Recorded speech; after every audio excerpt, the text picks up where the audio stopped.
All right. Well, Sally, we always start the same way.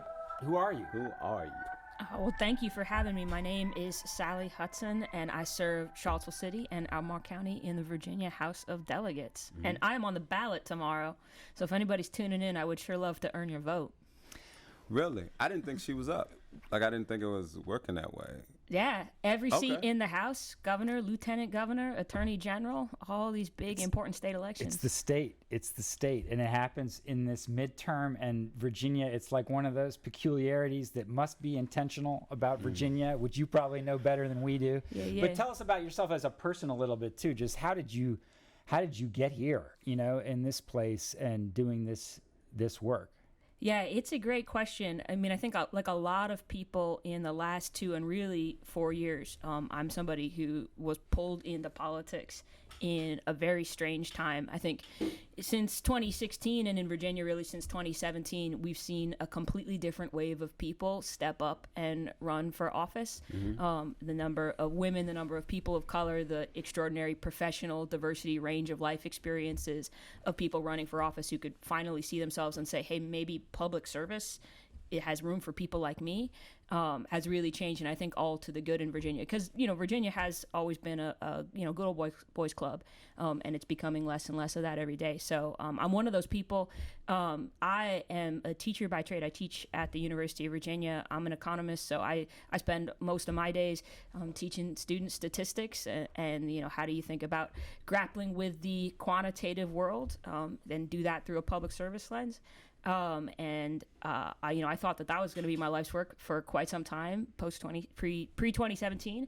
And then I think, like a lot of people during the Trump administration, had to do some real reckoning with whether or not I was using my time well. And I think especially as someone who teaches statistics, I was watching everything that was going on in the world of misinformation and thinking, watching the Trump inauguration and watching the media argue about how many people were standing in the crowd that day, and thinking, if we can't agree on body counts, what is all this fancy math that I'm teaching these kids how to do really good for? That we had just gotten to a place where fact and fiction was in genuine controversy. And that to me was a time to say, hey, maybe there's a way to take your skills in a different direction and do more impactful work with them. And so I think also, like a lot of people, my touch point for that was state and local public service, because the federal government was such a mess. And so started doing more public service as a private citizen, going back and forth to Richmond as an economist, providing support to state legislators as they were weighing on bills, things that were closer to my area of interest in labor and workforce development, and got to see up close the kind of people who are in public service or under the old boys club, and got a sense for how Richmond works, and frankly was a little taken aback that's really how laws get passed in the longest running legislative body in the Western Hemisphere. And I think just one foot in the front of the other, kept getting more curious and more frustrated, and a lot of people said, no, wait a second, I think there's another way to go about this. I think that actually there's a hunger among the electorate for people who are more honest and rooted, and really willing to bring more people into the process. And so that, I think, is where I made the switch from being someone as a teacher to someone in public service. I think I had a strong instinct to want to pull back the curtain on what I was seeing in Richmond and invite more people into that and say, I don't love how this works right now, but I think if we go at it together, we might be able to do some more good. So put my name on a ballot in 2019. I got a question for you. Yes, sir. All right. Now, the title of the show, Black Truths, White Truths, right? Yes, sir. So we'll get to those points. But when I looked you up, you're extremely smart. You're very accomplished when it comes to where you went to school, what you've done. So I must first say that. Did you ever feel that you had to, for lack of a better term, dumb yourself down to fit into that good old boys way when you got into politics? Here's what I would say has been the strangest thing for me as a woman in math. I mean, I went to Stanford and MIT. I am no stranger. I teach statistics at the University of Virginia. I worked hard to learn that and then to pass it on to other people. but I'm very used to being the only woman in a room. I mean, I took a lot of math classes where I was the only girl. And I got used to that, and I got used to credentialing myself among men in a men's field. So I've actually, entering politics, am now around more women than I was as a woman in math. You know, my life used to be 1 in 10, now it's 3 in 10, right? And so in that sense, my life has gotten better in coming from those institutions to this one. But what has gotten worse is I worked really hard to credential myself in that way.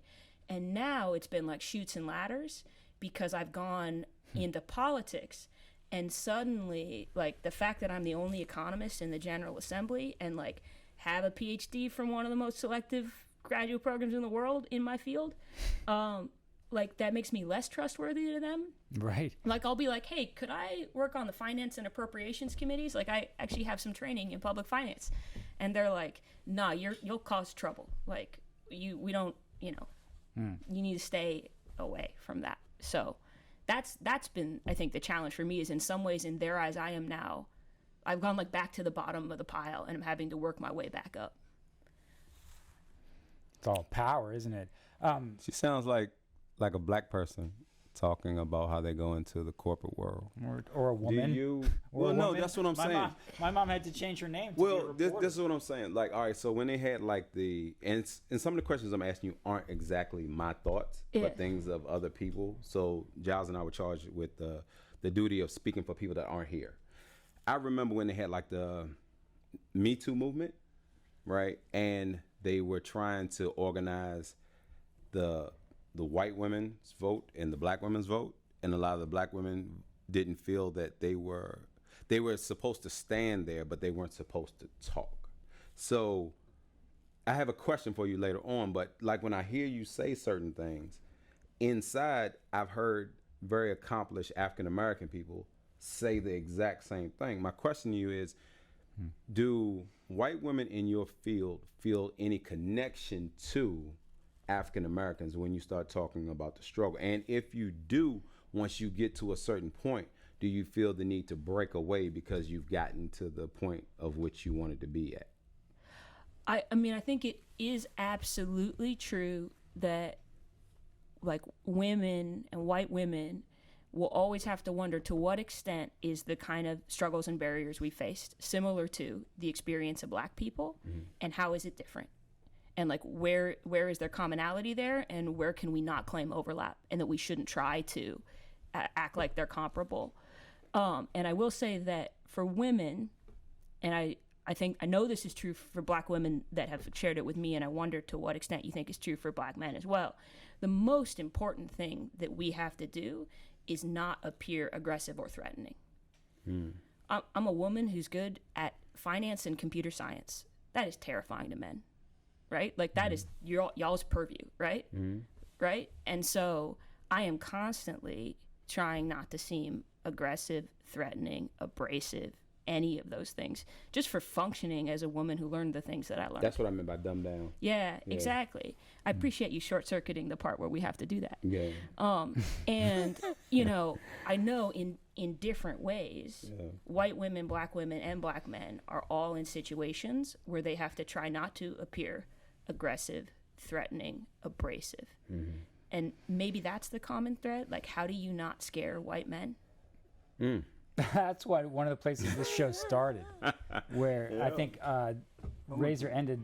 I think it was the first episode. Maybe it was the second episode, with just a question, which was, what do I have to do to make you not afraid of me? Oh, I'm not scared of you. No. But Razor asked that question. What do I have to do to make white people not afraid of me? Right? Yeah. And we were looking at each other and we were like, there's really nothing you can do. And one was a white woman who pretty much she's the reason for the show, Adrienne Dent, and it was Giles. And those were the two people that are my friends that I asked the question to. Yeah. So when we just listened to the question and tried to respond, you realize there's not anything Razor can do to change. Right? There's nothing he can do to be less scary to white people. It has to be, there's something nothing we the do. deer can do to make the hunter not hunt him. You know what I'm saying? Like, if you simplify it down to those You know, those, because anytime somebody wants to use a stepping stone, a lot of times the black male is that person, which causes trauma, which causes him not to aspire to a certain level, which makes him adopt certain models that may not be who he is, but facilitates him to the next level, which makes him treat the black woman and the black family a certain way.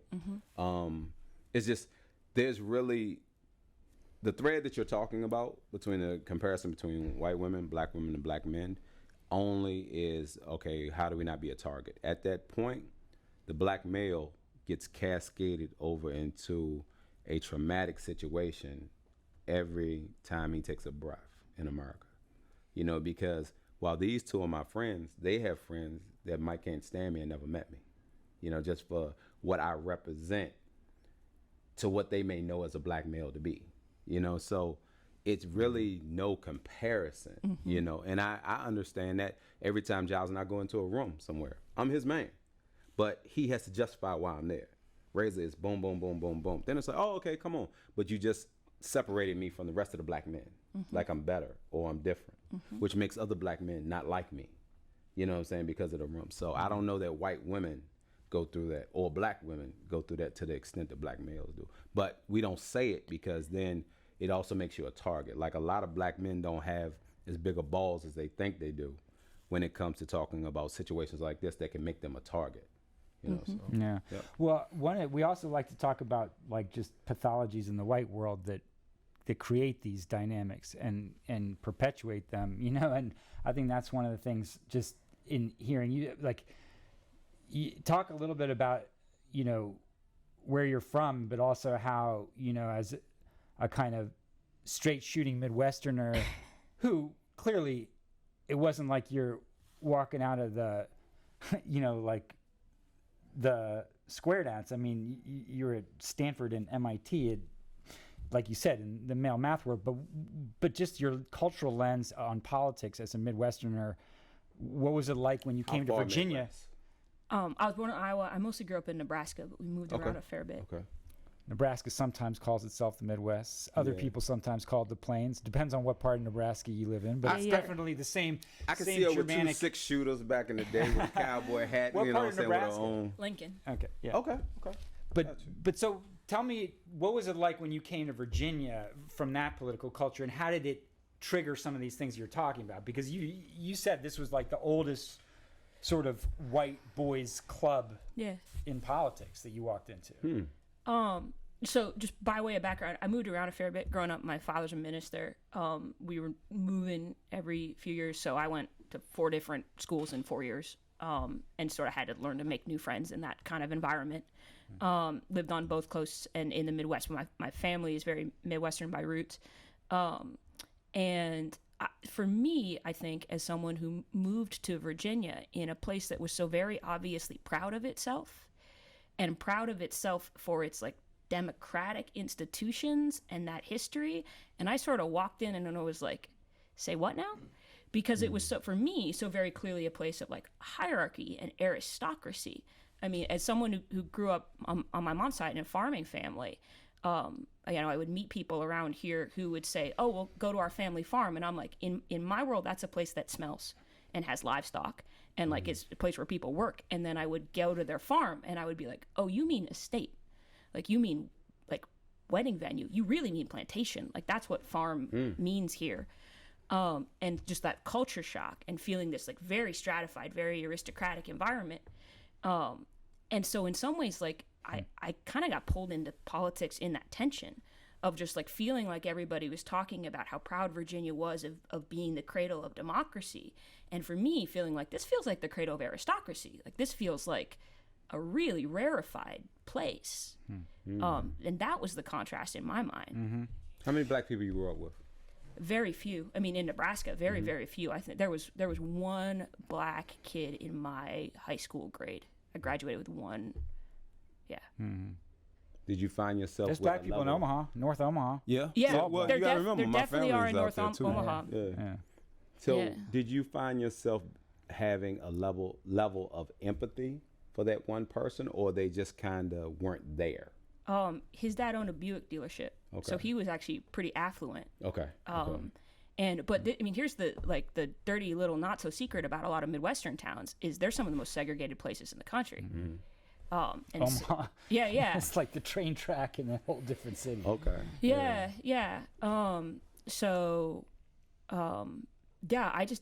didn't have a lot of exposure. Was that difficult coming to Virginia? I don't know if difficult is the right word. I mean, I think in some ways, having like moved around a fair bit, I just got used to getting to know new people and like sort of finding your feet again. And that was just a dimension of finding your feet here. Yeah, I know that, not trying to take over for it. I just know that when I drove, my wife has a limousine bus company too, right? So when I drove the whole family from Hong Kong for a wedding over here, all they knew about a black person was what they saw in the media, which we're a part of. And black men aren't exactly exalted in the media if you're not Clarence Thomas, if you're not, these are the black people that, okay, if it's a good black person, this is how he is, this is how he act. Other than that, he's Nino Brown with the pistols and the pants hanging and disrespecting his women and, these type of things. So I was asking you because you're on the Democratic Party, which over here predominantly means black people, you get black people support. Yeah. But if you got people supporting you who you've never dealt with, I was wondering if that was like, how do you find that level of comfort? How do I really take what you're saying as your issues when these might not be the issues of what I saw? Because the one kid that I had over here, dad owned a Buick dealership. So why aren't you doing what you, like this one over here is doing? If this is the one I know. I'm just wondering if you ever thought about it to that extent. Let me answer. There are a couple things you said that I can think about how to bite off. One is that it was very difficult for me in running for office to feel like the playbook that people told me about how you go appeal to black voters felt really wrong and unnatural. People are like, you have to go to black churches. and I was like, as someone who grew up as a clergy kid, I was like, say what now? Like, I'm supposed to go into their place of worship and pitch myself as a politician? That sounds gross.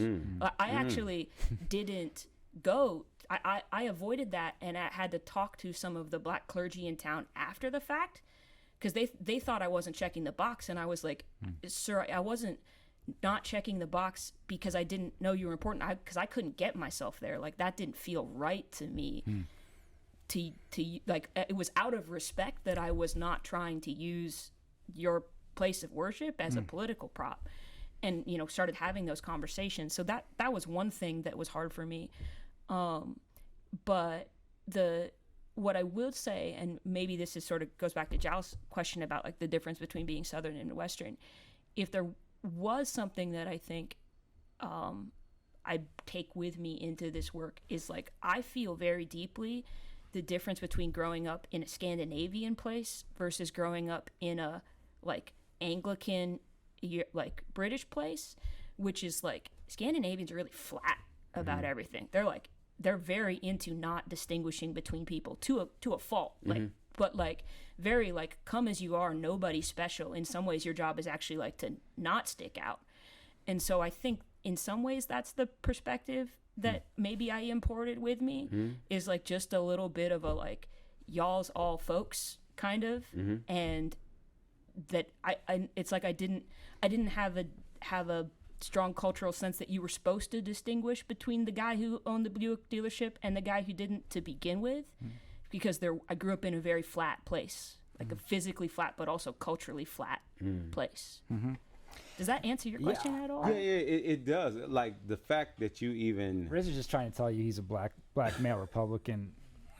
Don't y'all listen? That's what he's saying. No. I don't have a party because I go by, and it's probably because my family's from the Ivory Coast of Africa and Native American, right? That's my two heritage. So there's words that Giles would use, like might be, should, could, that don't exist in my natural culture. Either it is or it isn't. It's not about the rain. It's either rain or it's not. You know what I'm saying? So a lot of the ways that I talk that's the way I come at people. Yeah. So the fact that you even acknowledge that there's a playbook in order to get the black vote, because one of my questions was going to be later is, why is the black vote so important before the election, but we never see you after the election. So not you, Right. but for politicians. Yeah. Like, and that was, but I'm glad you opened up. Go ahead. So I mean, there's just I want to also say something, about what you did, Sally, as a elected official. First, it was highly impolite to take David Toscano's seat the year before he was going to become leader of the assembly. Yeah, you took that thing. And have his friend Terry McAuliffe be the governor. I mean, that's hard stuff in Charlottesville. People spend decades building their pathway for that. I'm saying it kind of joking, kind of not, right? In the sense that David Toscano was extremely powerful state legislator, and he was the progressive legislator around the state, and you ran against him head to head after Mayor Walker had won the city, right? Is that, I'm getting the sequencing right? And you told a story about what a progressive candidate from Charlottesville actually should do so well, so quickly that he didn't even run. I mean, it was over. It was all over, but the shouting before the campaign started. I ain't heard that in a long time. And then the assembly flipped. This whole generation of progressive legislators came in. You guys passed all this criminal justice reforms, all of these municipal empowerment type reforms. It's a wild thing that you did, and that just happened in a short amount of time. At the same time, tomorrow we're praying Terry McAuliffe becomes the governor, if you're a Democrat, which feels also awful to me, depending. I mean, I'll say, I guess, I know, anyway, I said it. Sorry, David, Terry, and everyone else. And then we're going to get canceled. And then the next side, the backstory of that is Cameron Webb getting obliterated in the 5th, in the middle of all that, right? So when I'm thinking about our local identity, political identity locally, and then the 5th congressional district, and then your state delegates and the surrounding state delegates races, and then this governor's race and the assembly races, it's a kind of wild moment where it feels like it could all go backwards really quickly, or we could have a new normal in Virginia. Where are you feeling about all this? I mean, I don't want to put you on the spot about the 57th race, but really where the state politics are right now. Well, I mean, let me say this, which is the story that you just told about what happened in 2017 and 2019 was exactly the story that I tried to tell in my campaign. And from my perspective, all you had to do was be able to think 2 steps down the road to see that part, which was in 2017, Democrats picked up 15 seats in the House. We were 1 seat down in the House and the Senate, and we got to do some really important things like expand Medicaid to 500,000 Virginians. That mattered. So anybody looking at that count had to say, dang, Democrats could flip the House and Senate in 2021. So if that's the case, and you've been anywhere near Richmond, and you know that the majority party runs the entire show, if Democrats are poised to take over Richmond, then it matters what kind of Democrats we send there. And so districts like ours have to have that conversation. Good point. And this seat in particular, I think, has a job to do in Richmond as one of the few places where you can elect genuinely progressive candidates in a community with a level of engagement to talk about what that means, not just in labels, but like in depth and specifics. Then this seat is one of the few places where we can send somebody to Richmond who actually wants to change how Richmond works and make it function better for all of Virginia. You can have that conversation here. You can't run that campaign in Chesterfield. I think that because we have a responsibility to do that, not just for our community, but for Virginia. This seat has a job to do, and that was the conversation we wanted to have. I don't think you get to run for governor from Charlottesville. And that, I think, is where I disagree with some other people about what this job is for. So, I think you got to see the whole map. Whether there are 100 seats there, and what is this one supposed to do? We're supposed to hold it down and say, we can do better than that. We can raise the bar a little bit, and we can change how this institution works from the inside. So that's the kind of representative I've tried to be. That's to me, that's the story of 2017, 2019, 2021. So it's the 2017, 2019. The question is, what's going on in 2021? I think we're sort of in this tricky spot in that we have shown that Virginia can change, that a lot of work that's really powerful and transformative can get done when we send new people to Richmond. And yet, at the top of the ballot is not new. And so we're trying to figure out how to tell a story, which is that to go forward, we have to go back. And that, if voters feel clumsy about that narrative, it's that they're not wrong. Like, they are seeing the tension in the story we're trying to tell them. Yeah. And we feel that locally. Yeah. I mean, the pushback locally, I mean, like, we're in a place where there's a lot of local things. You know, we almost should create a venue where we bring up all the city councilors over the last 4 years and just read off all the positive things that happened when they were in the chair. Yeah. And just not let them answer and then have them walk away. Yeah. Because there's a lot of things that have happened locally, legislatively, at the municipal level that have been great. Everyone feels terrible about everything. No one trusts anyone.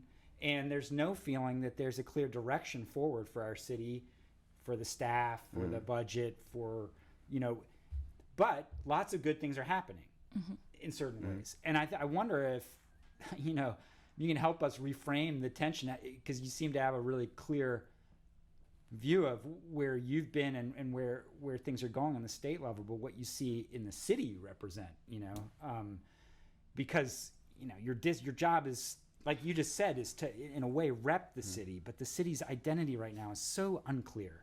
Before you answer that, on a political side, no, this goes in with questions what are longer than people's answers. It's embarrassing. We're terrible at this. Why, for politicians, when they go to facilitate for the African American community, it seems that most of the things that get passed are for poverty or disenfranchisement, or like, in order to benefit from, sometimes on the political side, it seems like sometimes in order to benefit for the laws that's passed, you have to go down the rabbit hole of disparity for a black person. I was just wondering, when choosing issues that benefit the black community, do you only look at things that come from a negative standpoint, that you feel that you can get the support to change? Like, at a certain point, which would be, there's no really middle class for black people, but at a certain point when you look at it and you say, okay, well, he's at this point, he's good, but they're not really good, so then I'm just wondering, how do y'all decide what issues you're going to choose for African Americans?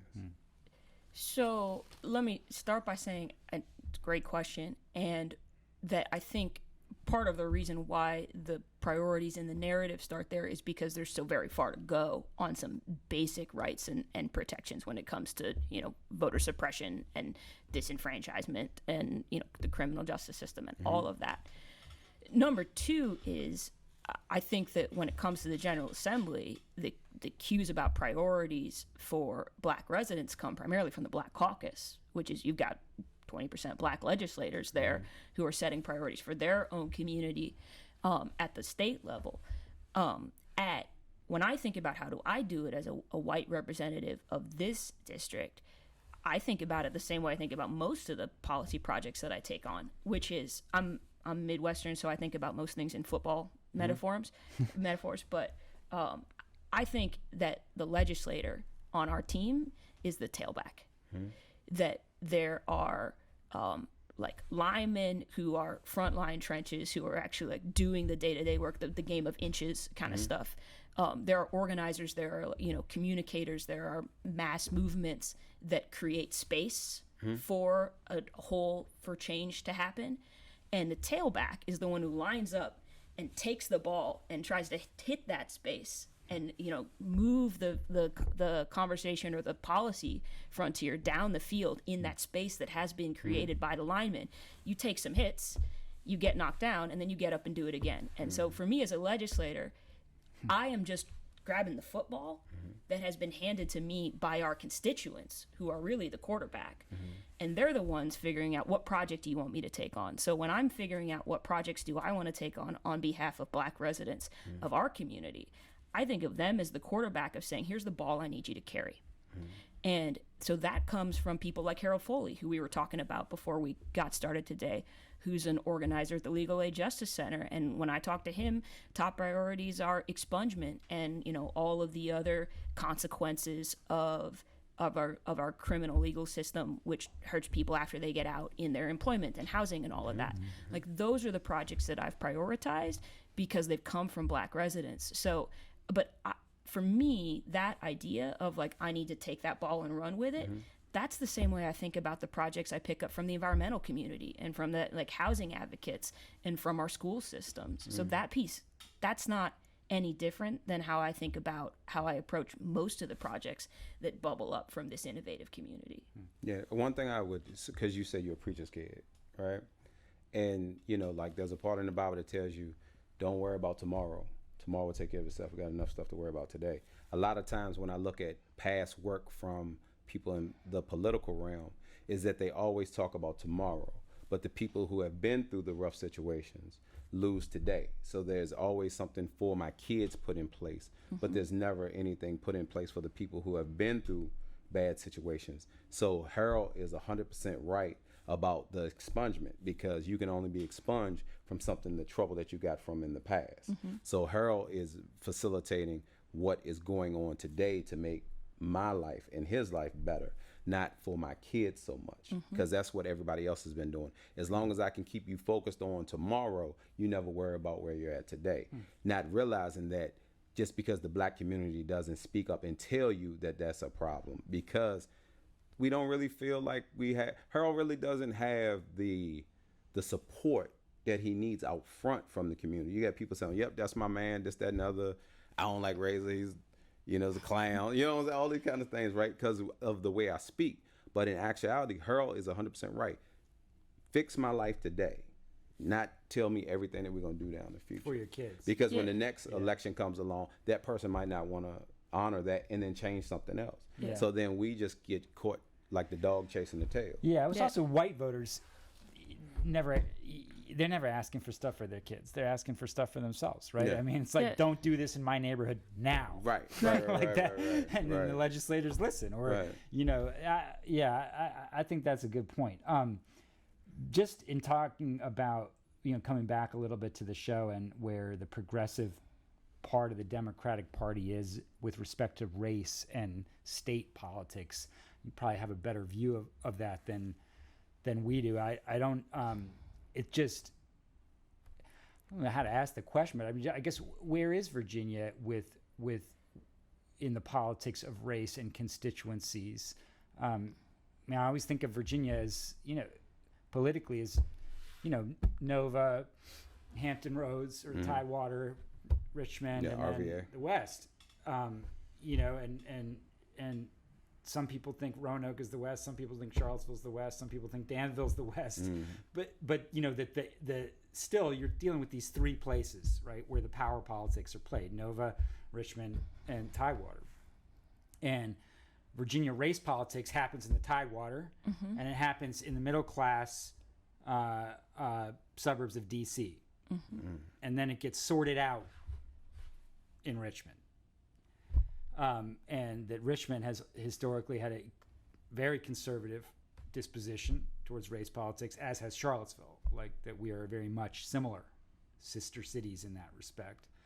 What is it like being the voice of racial justice in Charlottesville as a white woman with this state race politics landscape? I think where it gets really hard is that there's white machine politics and there's black machine politics in Virginia. And where I enter in that conversation is in somebody who is interested in upsetting machine politics of both stripes. And so, as you said, you know, if what I did was impolite, for a young white woman to run against an older white man, there will come a time in Virginia politics where a young woman, maybe a young black woman, will run against an older black man. And that will be even more unsettling to Virginia politics. And so, like, for me, that's where I enter into it, is like, how do we turn over all of this, which is like this, you know, gridlock that's designed to have there be an inside group and an outside group, because in some ways, the way that historically, like, black public servants have risen to power is by staying as close as possible to the core of the white leadership in Richmond. And so if all of our having a more like functioning, representative, vibrant democracy relies on unwinding and unraveling that's a really tough nut to crack. Have you ever felt that? Have you ever felt that because you're so good with numbers and economics, which means things have to add up? Have you ever had to wrestle with yourself, with your decisions in politics, where the numbers don't make sense, but the emotions of the people that's trying to get you to understand something kind of collide? Have you ever had that struggle in yourself? So as someone who spends a lot of my time looking at data, I don't think that data is what changes hearts and minds. I think that data is often what helps you get sort of clarity at a 30,000 foot view for a hypothesis that probably started with a story. That like somebody told you something real about their life and you go, dang, I trust you. Like I know that you're telling me the truth. And then you meet more and more people who tell you the same thing, and you start to feel like there's a pattern in your head. And then the data is where you go and say, I keep hearing this. Like, does this seem right? And then you look at it and you go, oh yeah, dang, here's exactly what's going on. Like that's very stark. So, and I think on the flip side, data can be helpful for ruling out a false narrative, for having a bunch of people tell you, like, well, this is what's really going on, and then you go see, like, actually, no, that's like 1% of the problem. So, like, I don't see like numbers and data as a way of like refuting, or like, for me, I don't see tension between narrative and numbers. Like, for me, they're both ways of accessing truth about the world, and there's a valuable back and forth between them. And I want my brain on both cylinders at all times. Okay. This might not be a question you want to answer. Who is more important to you when you make decisions? The educated black person or the everyday non-schooled educated black person when it comes to, like, because what you say, somebody might say something and then you say, okay, that doesn't really match up. So if you look at who's the predominant African American community, is the ones that haven't went to school. Yeah. That's the everyday working 9 to 5. But the ones who have the connections to get in rooms are the ones who have been educated, that are connected. So how can you possibly listen to both and make, by your statement you just said, like, how can you take both? I'm gonna use myself and a very close friend of mine, and he'll understand.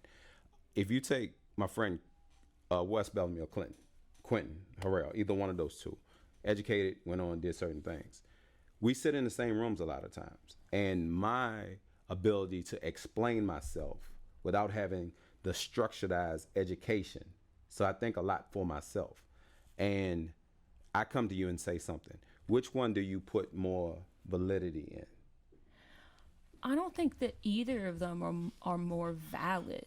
I think you got to choose one when you go to choose laws and what they're talking about, because we don't live in the same neighborhoods. Well, that's real, but I mean, I think what I would spin back to you is it depends on the decision. Like, what's the question? Sort of in like, I'm often like very hesitant to answer a question in the abstract, because like my instinct is like to get down and be like, so what's the actual problem that we're talking about here? Like, I need to know, is this like, should there be a stop sign on that street, or like, you know, should we change this law or that one? Like, and maybe this is a fault, but I don't feel like I have kind of like a lot of abstract governing principles.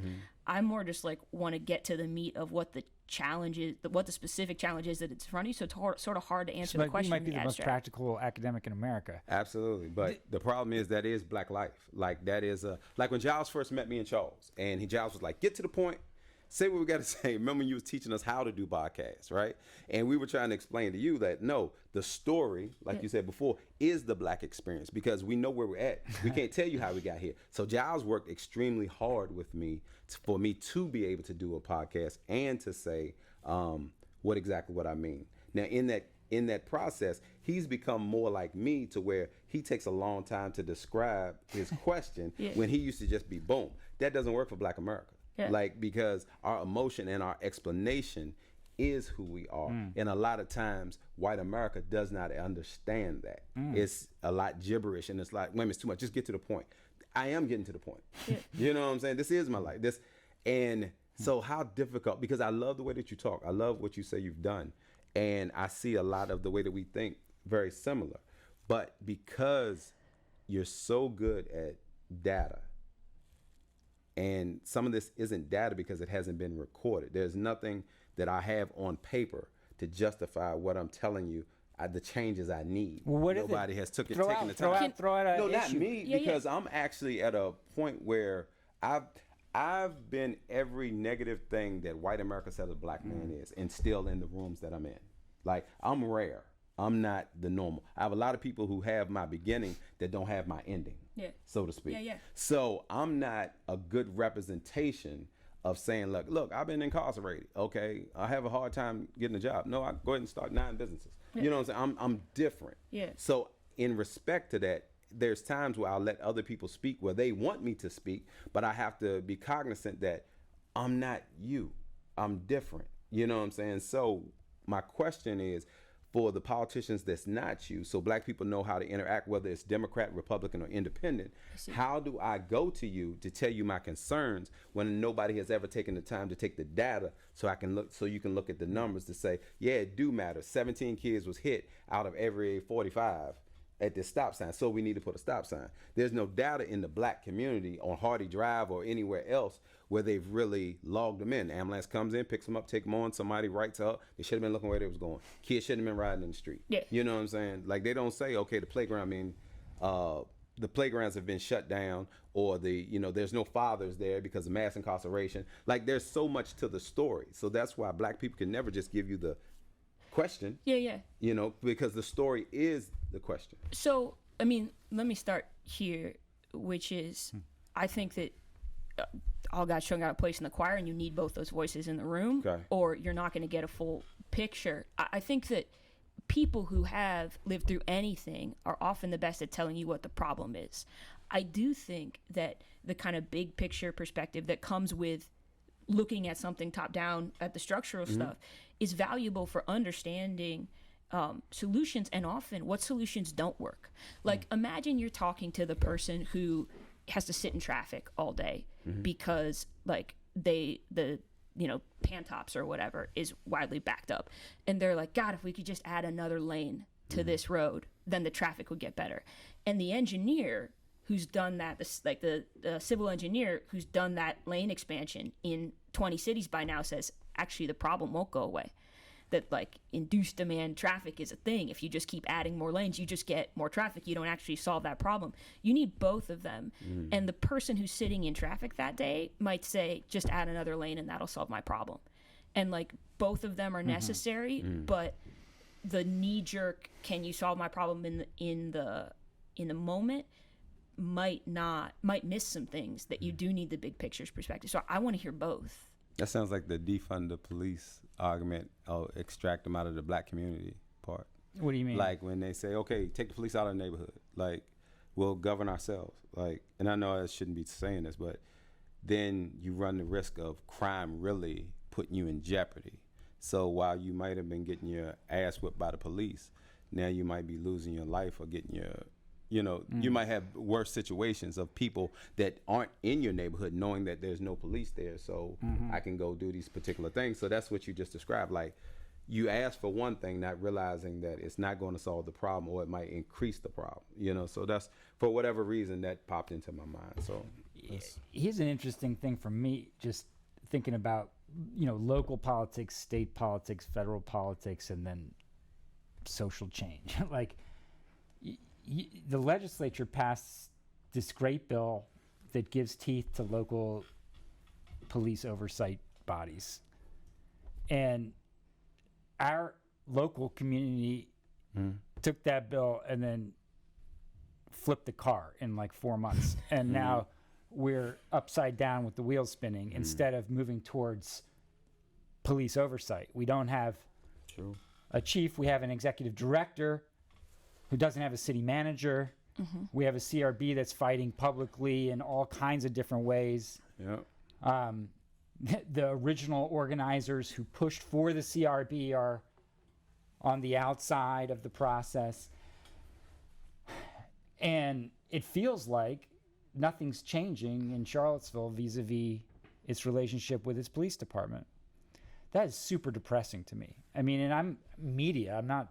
Since I have a dog in the fight, I'm supposed to be holding up a mirror and helping. We're supposed to be collectively helping the community understand what's happened, not.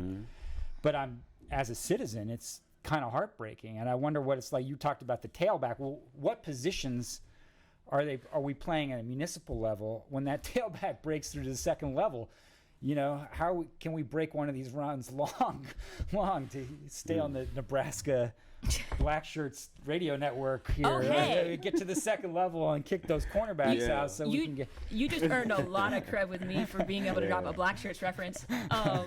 So let me say first, I think this is a great example of the kind of big picture perspective I was talking about, because loads of people told us when we were working on that bill, be careful with these. In a lot of places, they become cop boards.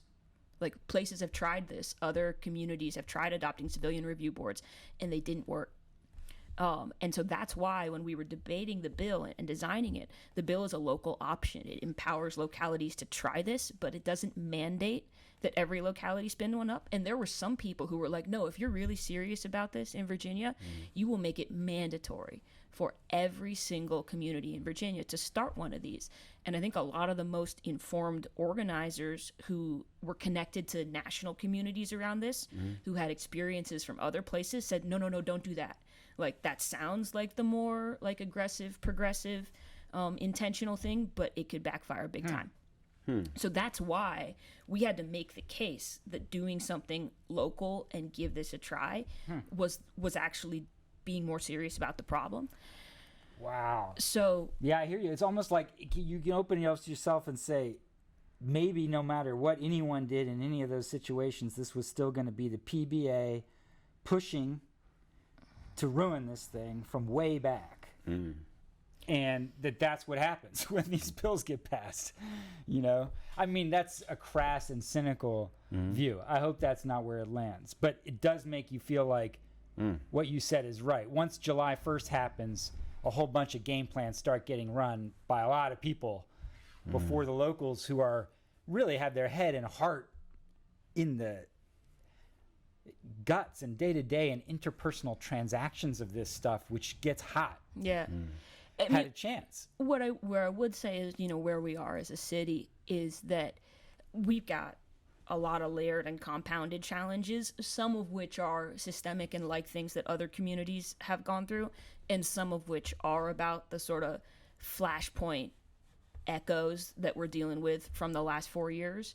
And I think it's challenging to tease those apart and say that, like, you know, the number of like just really logistical things that we're now stuck with as a city in terms of, like, you know, we're hiring a city manager. We need an HR director, which so you can fill more positions. You need an IT director to make the just, like, you know, nuts and bolts Human of the inside. Services, the law office has changed 5 times. Yeah. I mean, And so, like, you know, once you get in that spot where you've got a lot of coincident challenges, it's difficult to say, well, in a world where we were just trying to do CRB separate from everything else, could it have gone better? Or is it sort of a casualty of being very stretched thin and trying to fight a lot of fires at once? I might have missed earlier when I had asked you, why are politicians so adamant about getting the black vote before the election, and then we don't see them after the election? Where do you think non-black politicians are with that model? Because that seems very much along the lines of what you said with the church. And number 2, how do you think you're viewed if you had to be honest, how do you think you're viewed in the black and brown or minority communities with the work that you've done since taking over? My guess is if we were to poll like black or black and brown people of color voters, there would be a wide range of how people feel about me. Why? Why do you say so? Because they're not a monolith. Okay. I mean, that, you know, I wonder whether, you know, older folks or younger folks or the, you know, more urban or the folks who live like further out in the suburban parts of the county The other piece I would say that's sort of strange about my experience and what has been a real challenge in the last 2 years is we've been doing it from my living room, right? Like for a big chunk of my first year of public service where I could have had a chance to come back from Richmond and really re-engage with the community, that wasn't physically safe to do, and everybody was saying stay safe, stay home. Like you are respecting your constituents more by not, holding big public events, and that's been a real challenge as someone who believes that you have to go be in physical space with people before they can feel comfortable just being real with you and talking. Trying to do that via Zoom has just been a challenge. So you also have a full-time job, right? Yeah, I mean that's the thing that I think is strange. It's like I teach full-time. Yeah. I'll be in the classroom from 9 to 5 tomorrow, and so I can only do it at night in the fall. And so I mostly would not blame anybody who feels like I have been too absent from their like day-to-day lives, because we've all been apart. And that has been a real painful thing for me as somebody who wants to do in-person public service and thinks that is essential for doing my job well. So if somebody said, I haven't seen her around here, I would say, yeah, we haven't seen enough of each other anywhere. So is the black vote important after the election? All of the votes are important before, during, and after the election. And the only reason I ask that because we in my community say like we hear from you when you need our vote. We don't never hear from you until it's time for election again. So my question to you was, because something has to change on that aspect, right? Because we don't want to always have to come up with our own black voice after the election to try to get together by the time of the election so that you take our situation serious. 2 to 4 years have been lost.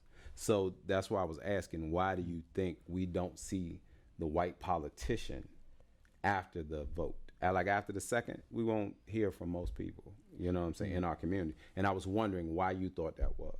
I hate to keep asking. It's like the third time I'm asking you, but I was just wondering why that is, because I need to make changes in my community. So, I mean, let me ask you, because I want to make sure I'm asking the question, answer the question. I thought you were asking me about me. No. Are you asking me to speculate about other people? Well, it's not really a speculation because we don't see you. So if you need data, the data is we don't see nobody. But do you mean you, me, or you plural? Plural.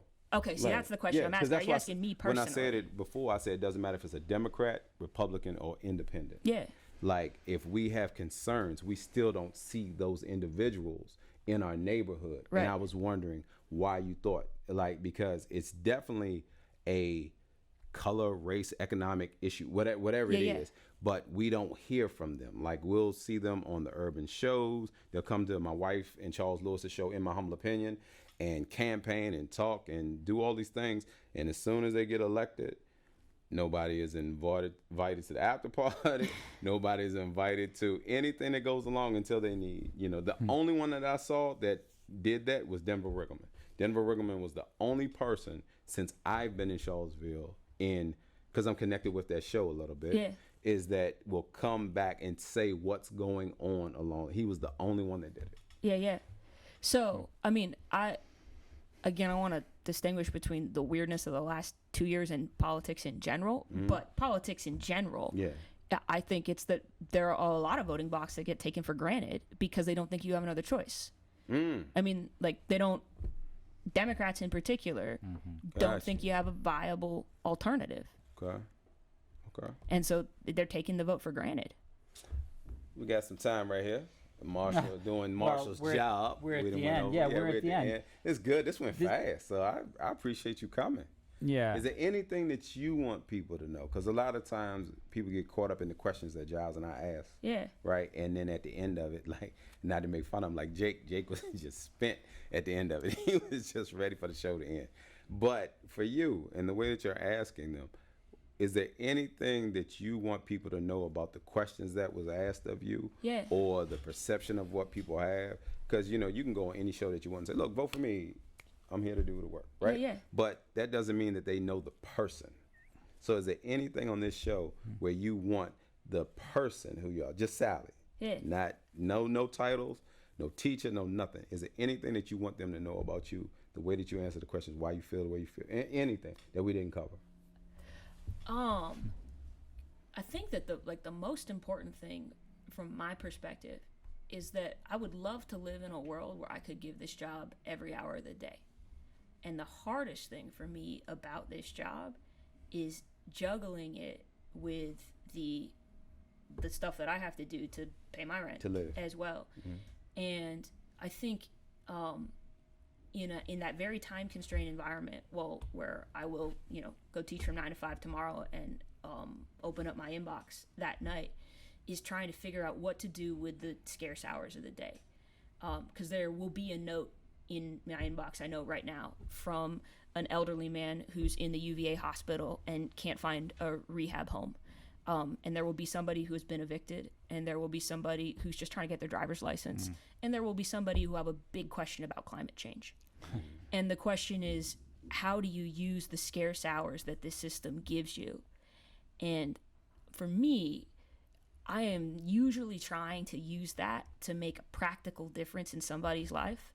I will answer the eviction and the rehab home before the climate change email, because I think I could actually I can appreciate that. get somebody in a house. Yeah. And so Just want some black votes on that one. Yeah.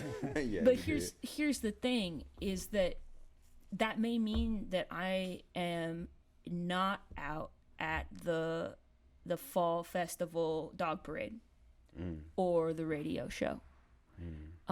And that is a choice that I have made about being a public servant, is to use the quiet hours well, and to try to deliver for people on a very human, practical basis, day in, day out. And so if that means that you feel like you don't see me, that's a choice that I've made.